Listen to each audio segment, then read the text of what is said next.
Muitas coisas foram encontradas debaixo d'água, às vezes por acaso, por arqueólogos e exploradores subaquáticos. Descobertas inusitadas ou consideradas extremamente importantes, estes achados têm forrado o fundo dos oceanos, mares ou lagos por muitos anos. Hoje vamos aprender um pouco mais sobre as cidades afundadas do Antigo Egito, os motores da Apollo 11 encontrados no Atlântico, a garrafa jogada ao mar há 138 anos e muito mais. Fique à vontade, porque aqui estão 10 coisas que foram encontradas no fundo da água. E como sempre, não se esqueça de dar uma olhada em nosso canal. Aqui vamos nós. A cidade do Cairo era um navio mercante inglês que foi afundado pelos alemães em 1942, no meio da Segunda Guerra Mundial. Seu corpo foi encontrado há alguns anos por uma equipe franco-britânica ao largo da costa da Namíbia. O naufrágio estava a uma profundidade de 5.150 metros, mas a surpresa foi ainda maior quando o tesouro escondido no interior foi descoberto. 100 toneladas de prata em forma de moedas estavam no navio, dentro de 2.182 cofres.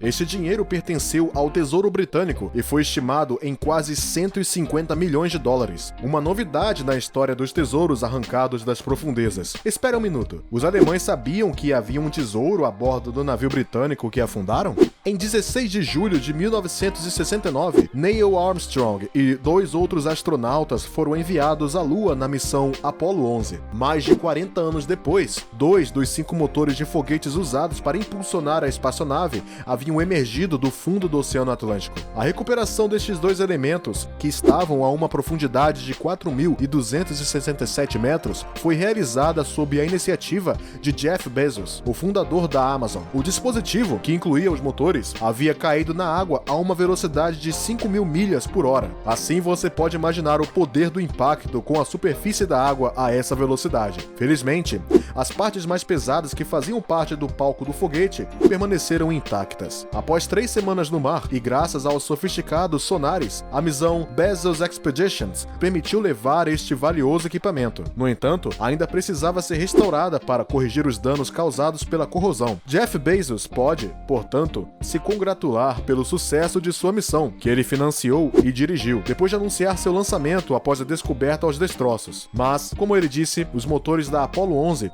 estão voltando para a NASA.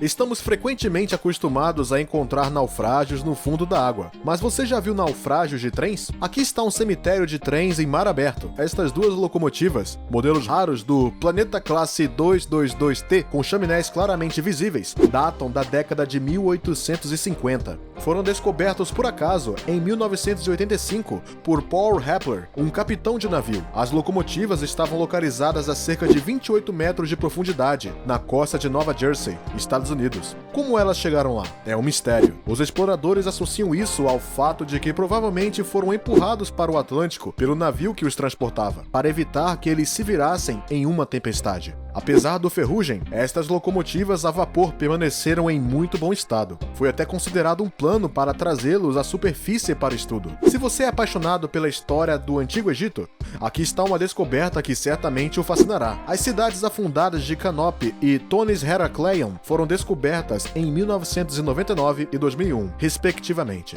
Escavações subaquáticas têm sido realizadas desde 1992 ao largo da costa egípcia, na Baía de Aboukir, pelo arqueólogo subaquático Frank Godil e sua equipe. Finalmente, eles nos permitiram aprender um pouco mais sobre a história desta civilização. Segundo o arqueólogo francês, o templo de Tonis Herakleion havia sido destruído por um cataclismo natural. Permaneceu, portanto, debaixo d'água. Há estátuas, estelas e objetos que revelam alguns dos ritos cerimoniais praticados pelos faraós naquela época.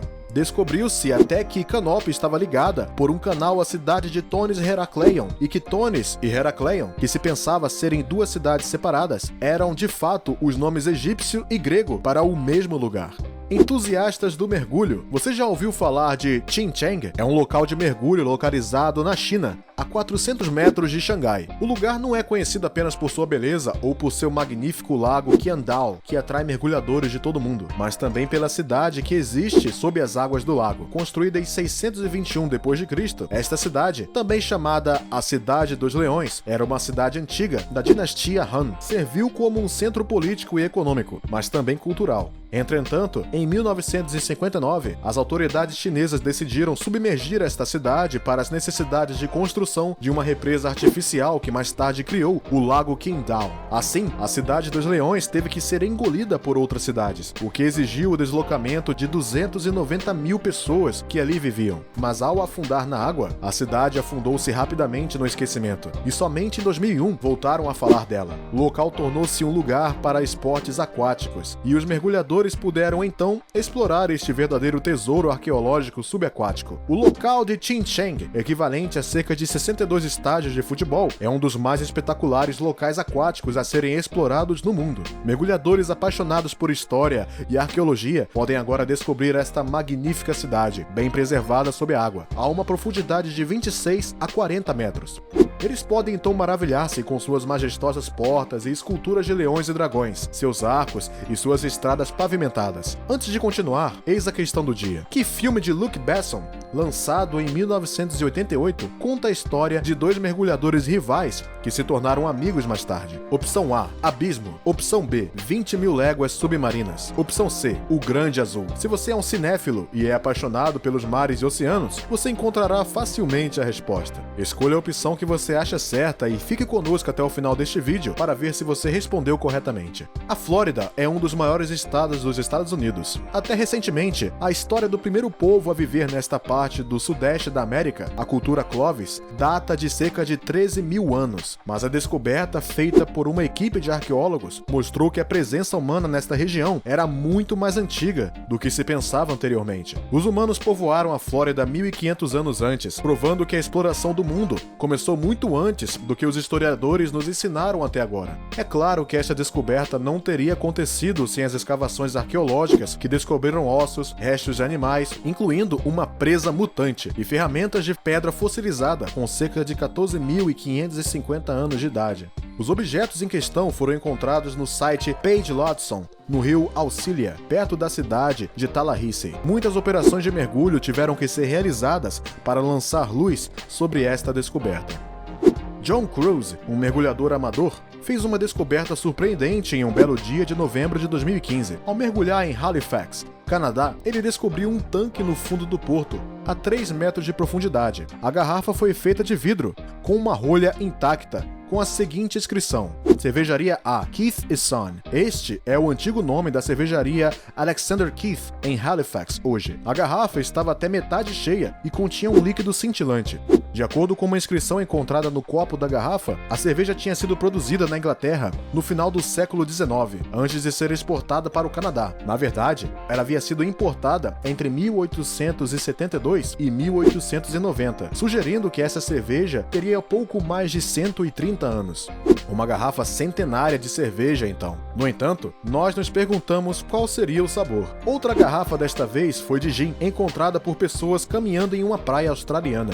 A garrafa retangular, semi-enterrada na areia, continha uma mensagem dentro. Foi datada de 1886, tornando-a a garrafa mais antiga já encontrada no mar. A mensagem, datada exatamente de 12 de junho de 1886 e escrita em alemão, estava intacta e envolta em corda. Era o diário de bordo de um veleiro alemão, do qual a garrafa havia sido lançada. Nesta mensagem, descobriu-se que a garrafa havia sido jogada no Oceano Índico, a 950 quilômetros da costa australiana. O conteúdo desta mensagem também evoca uma experiência alemã, provavelmente realizada entre 1864 e 1933.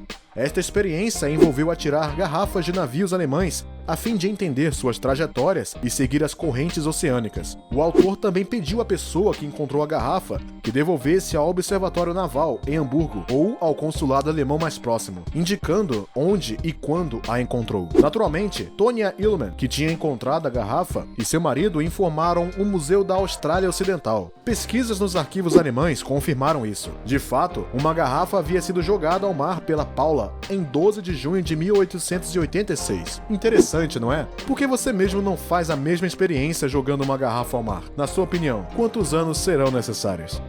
Foi um grande incêndio que ocorreu a bordo do USS Oriskany CV-34 durante a Guerra do Vietnã, que está na origem do que se tornou hoje este porta-aviões que pertencia à Marinha dos Estados Unidos. Para este famoso naufrágio, um dos mais famosos do mundo hoje é um recife artificial. Afundado em 2006 na costa da Flórida, no Golfo do México, O USS Oriskany se tornou o primeiro navio de guerra americano a ser transformado em um recife artificial. Denominado de Grande Barreira de Corais, em referência à Grande Barreira de Corais, o portador se tornou até mesmo um site de mergulho popular para mergulhadores experientes. Este último pode descer até 65 metros para visitá-lo e descobrir a vida marinha ao redor de seu naufrágio. Se você é fã de filmes de terror em geral, e de Sexta-feira 13 em particular, você deve ter ouvido falar da estátua de Jason Voorhees no fundo do Crystal Lake, nos Estados Unidos. Esta estátua em tamanho real deste caráter monstruoso cobre o fundo deste lago desde 2013. Na origem desta ideia louca,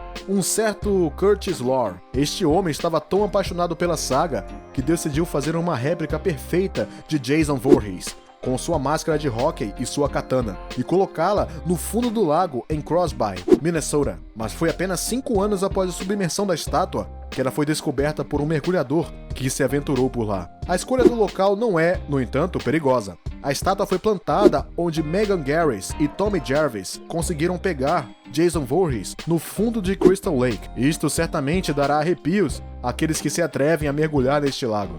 Acabaram de descobrir 10 coisas que foram encontradas no fundo da água. Você também encontrou algo no fundo da água? Diga-nos nos comentários. Finalmente, a resposta correta para a pergunta do dia é a opção C.